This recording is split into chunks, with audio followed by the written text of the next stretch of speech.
Hi guys, and welcome to episode 21 of Kent Walks. This episode I'm starting in a small village between Tonbridge and Sevenoaks, walking up to Ightham Mote, following the Greensand way for a little bit, and then heading through woods and across fields back to the car. Welcome to Shipbourne. From the car, carefully cross the A227 and head toward the church and into the churchyard. Pass to the right of the church, through a gate behind it, and almost immediately hop over a stile on the right. Follow the path as it gently bends to head northeast, and after a stream veer left uphill. After a while, at an invisible T-junction with a bridleway, turn left between hedges. Keep heading west as it winds its way to Ightham Mote. Turn left away from the house to emerge at Mote Road. Turn right and very quickly leave the tarmac on the left towards Mote Farm.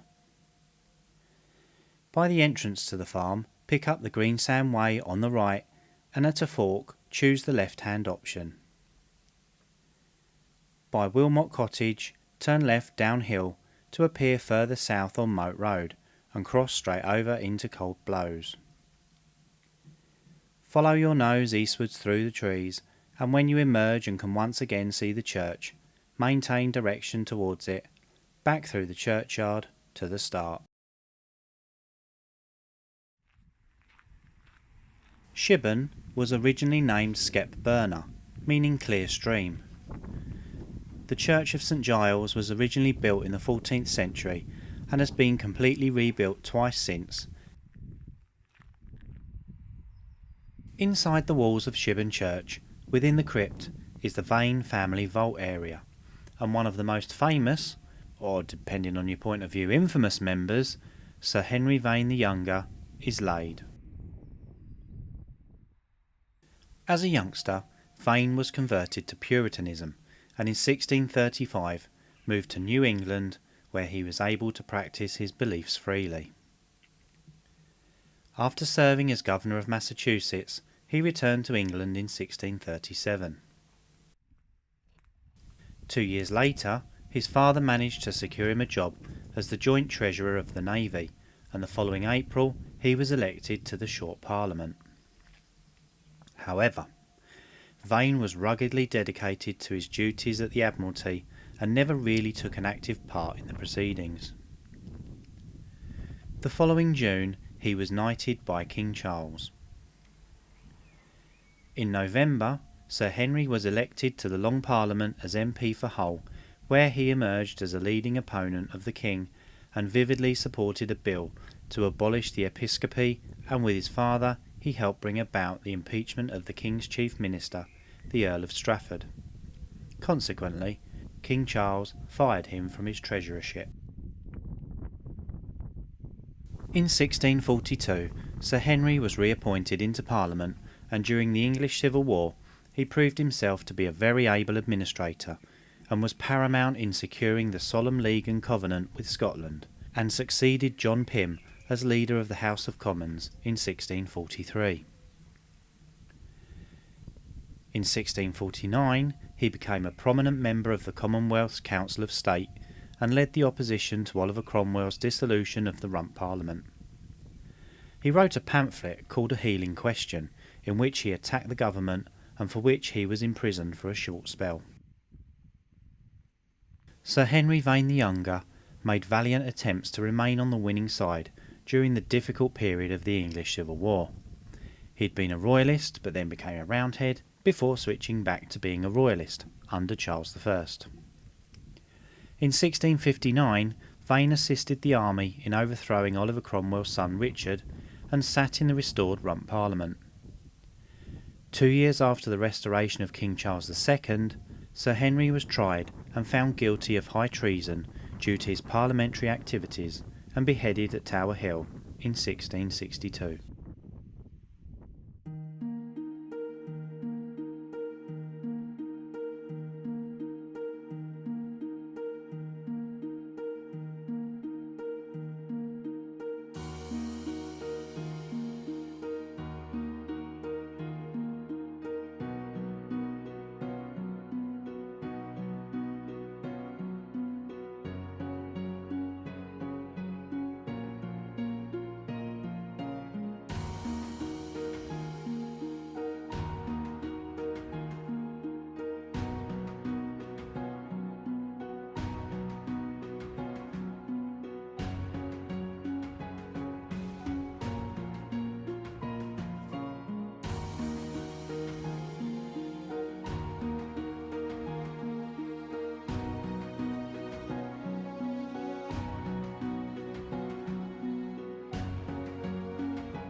With a history of almost 7 centuries, this 14th century moated mansion has been owned by a sizable number of prominent characters. From royal courtiers to knights and aristocrats, but unlike most dwellings, it includes a medieval great hall, a crypt and a chapel. The crypt is below the water level of the moat, meaning that prisoners kept there could be disposed of by opening a sluice gate. And if that wasn't enough, there was also a trapdoor added during the Wars of the Roses in the floor of a tower room where suspicious visitors would be dropped into a dark hole and left to starve. Now there is a story where a skeleton was uncovered when builders carried out some work in the Great Hall.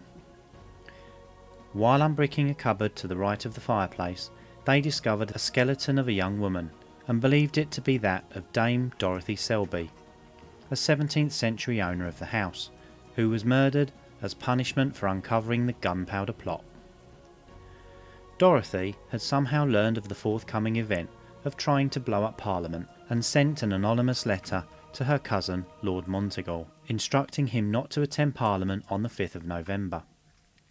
The letter was intercepted, the plot was thwarted, and the conspirators caught. However, back to the skeleton. Dame Dorothy is actually buried in the graveyard of Ightham Church, and she died 36 years after the gunpowder plot, so this explanation doesn't seem too feasible, and I think I might even go and find her final resting place in a future episode. So, to whom do these remains belong? There is another potential explanation in that the bones could be the property of a serving girl murdered in 1552 at the hands of the then occupant Sir Thomas Browne. Who knows?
Well, that concludes another Kent Walks adventure.